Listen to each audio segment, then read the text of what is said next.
DJI has quickly become the go-to name in video recording drones, and its new model, the Phantom 3, makes it easier than ever to get gorgeous, stabilised 4K footage right from the air.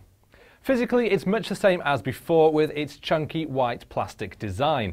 It's very well built, and I can say from personal experience that it can survive a crash into the side of your house and a 3-story drop onto grass.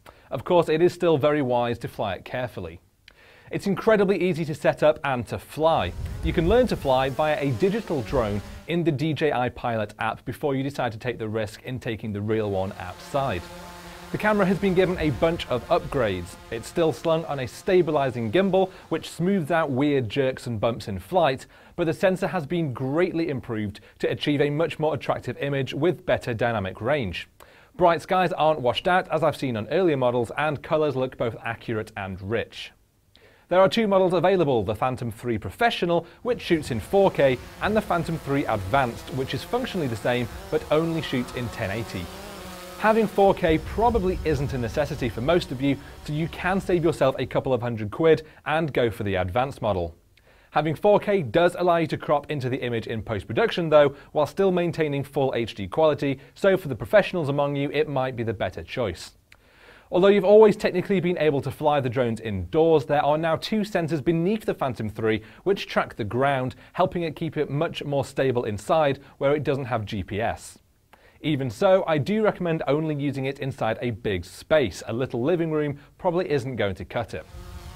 The controller is roughly the same as on previous versions. It's easy to hold, it only gives a basic amount of functions, making it very easy to use, and you'll find dedicated camera control buttons on the top which let you start and stop recording, change exposure, tilt the angle of the camera, all while the drone is still in the air.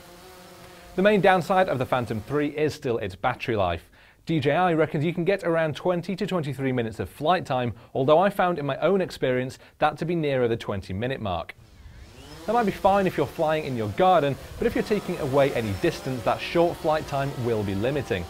You can buy spares, but they cost over £100 each, so are probably only worth considering if you're using it for professional purposes. The DJI Phantom 3 doesn't come particularly cheap, but it has a hell of a lot to offer.